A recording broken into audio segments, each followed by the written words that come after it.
तो hey guys, welcome to my YouTube channel. तो इस वीडियो में आज हम डिस्कस करेंगे फिटर के कुछ मल्टीपल चॉइस है इंपॉर्टेंट क्वेश्चन, जिनके मैं आंसर तो बताऊंगा ही, साथ साथ उन्हें एक्सप्लेन भी करूंगा। तो चलिए शुरू करते हैं। देखते हैं पहला क्वेश्चन कि व्यक्तिगत सुरक्षा कौन सी है। व्यक्तिगत मतलब खुद की सुरक्षा। तो ऑप्शन देख लेते हैं, 4 ऑप्शन दिए हुए हैं। अब बताओ खुद की सुरक्षा कैसे होगी। मशीन को साफ रखोगे तब खुद की सुरक्षा कर पाओगे, या फर्श को चमकाओगे, या फिर टूल्स को उनके स्थान पर रखने से होगी। बिल्कुल नहीं ना। कब होगी? जब तुम अपने काम पर ध्यान दोगे, काम को अच्छे से करोगे, तब खुद की सुरक्षा होगी। घटना होने की संभावनाएं कम होंगी अगर तुम अपना काम ढंग से कर रहे हो। तो इनमें से कौन सा ऑप्शन सही होगा? Option B. तो उस पर टिक लगा देते हैं। तो अगला क्वेश्चन है कि ज्वलनशील लिक्विडेबल ठोस को वर्गीकृत किया जाता है। तो ऑप्शन देखते हैं। अब यहाँ पे 4 तरह की आगे दी गई हैं, क्लास ए, बी, सी और डी। तो जो क्लास ए होती है वो लकड़ी और कागज़ से लगने वाले आग के लिए होती है। क्लास बी जो होती है वो होती है मिट्टी के तेल यानी किसी भी लिक्विड जैसे पेट्रोल से लगने वाली आगों के लिए होती है। और क्लास सी जो होती है वो किसी भी तरह के गैस से लगने वाली आगों के लिए वर्गीकृत किया जाता है, क्लास सी के लिए। और क्लास डी जो होता है वो विद्युत से लगने वाली आगों के लिए। पर हमें कहा क्या पूछा गया क्वेश्चन में? लिक्विडेबल ठोस। तो कौन सा होगा? Class B.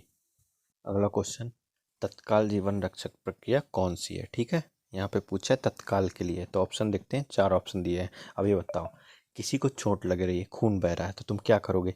डॉक्टर को बुलाओगे, उसका इंतजार करोगे, या वहीं पे रख के उसका गहन देखभाल करोगे? नहीं ना।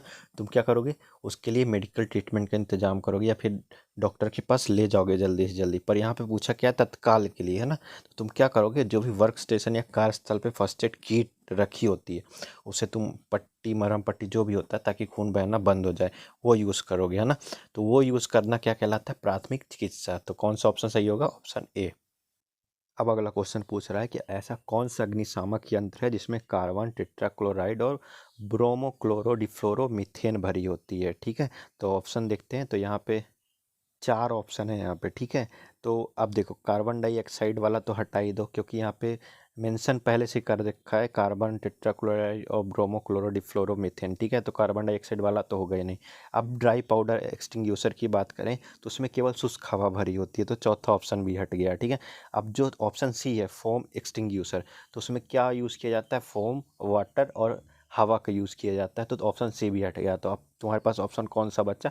Option B number. कौन सा? Halon extinguisher. तो अगला क्वेश्चन पूछ रहा है, इनमें से कौन सा ऑप्शन है जो कि यांत्रिक व्यावसायिक खतरों के अंतर्गत आता है? यांत्रिक मतलब मैकेनिकल, यानी कि मशीन से जुड़ा हुआ।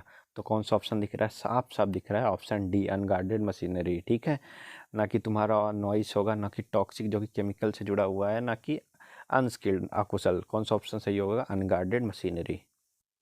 अब अगला क्वेश्चन जो पूछ रहा है वो है कि घायल व्यक्ति के रक्तस्राव यानी रक्त के बहाव को कैसे रोकें। तो अब चारों ऑप्शन को देखो, साफ साफ दिख रहा है कि तुम्हें सबसे पहले कौन सा चूज़ करना है? Option D.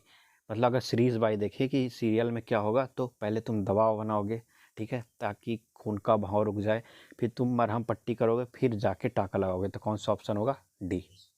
आग लगने के 3 कारक क्या है? ये हमारा अगला क्वेश्चन है। तो देखो, आग लगने के लिए सबसे ज़्यादा 2 ज़रूरी चीज़ें होती हैं। वो होती है ऑक्सीजन, उसके बगैर कहीं आग नहीं लग सकती, और ऊष्मा यानी कि हीट। तो ऑप्शन डी देखोगे, हीट तो है यानी ऊष्मा, पर ऑक्सीजन नहीं है, तो ऑप्शन डी हटा दो। ऑप्शन सी देखोगे, ऊष्मा ऑक्सीजन दोनों है, पर नाइट्रोजन दे रखी है, जिसका यूज़ हम क्या करते हैं? आग बुताने के लिए यानी बुझाने के लिए करते हैं। तो ऑप्शन सी भी हटा दो। ऑप्शन बी में ऑक्सीजन तो दिया है, साथ में नाइट्रोजन भी दी है, पर ऊष्मा भी नहीं है। ठीक है, यहाँ ऑप्शन बी भी नहीं होगा, क्योंकि यहाँ ऊष्मा नहीं है और नाइट्रोजन भी दे रखा है। ठीक है, तो ऑप्शन बी भी हटा दो। अब बच्चा कौन सा ऑप्शन है? तो तुम्हारा ऑप्शन ए सही होगा, उस पर टिक लगा दो। अगला क्वेश्चन पूछ रहा है, गोल्डन आवर्स की अवधि को क्या कहा जाता है? अब देखो, गोल्डन आवर्स वो समय होता है जहाँ उपचार करके मरीज की जान बचाने की संभावना सबसे ज़्यादा होती है। तब वो कब होती है? घटना घटना जो इंसिडेंट होता है उसके तुरंत बाद के जो पहले 60 मिनट होते हैं, उसे गोल्डन आवर्स कहते हैं। वहाँ मरीज की सबसे ज़्यादा संभावना है कि जान बचा ली जाती है। ठीक है, यहाँ 30 मिनट दे रखा है, फिर भी पहला ऑप्शन सही होगा। अब अगला क्वेश्चन पूछता है कि कार्यस्थल पर दुर्घटना से बचने का पहला कदम क्या है? तो यहाँ पे ऑप्शन सी सही होगा। क्यों सही होगा? क्योंकि बाकी जो ए, बी और डी आते हैं, ये ऑप्शन सी के अंतर्गत ही आते हैं।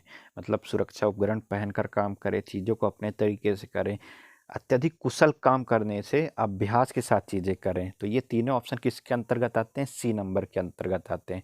तो कौन सा सही ऑप्शन होगा तुम्हारा? C number. तो अगला क्वेश्चन देखते हैं कि राउंड बार के केंद्र को खोजने के लिए किस कैलिपर का उपयोग किया जाता है। तो ऑप्शन देखते हैं, चलिए। तो ऑप्शन में जो पहला दे रखा है इनसाइड कैलिपर, तो इनसाइड कैलिपर जो होता है वो किसी भी स्लॉट के आंतरिक माप नापने के लिए यूज़ किया जाता है, पर यहाँ पूछा क्या? केंद्र। और आउटसाइडर कैलिपर जो ऑप्शन डी में दे रखा है वो बाहरी माप के लिए होता है।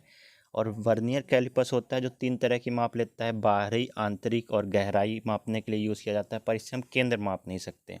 तो कौन सा ऑप्शन बचा अपना? Option B, jenny caliper.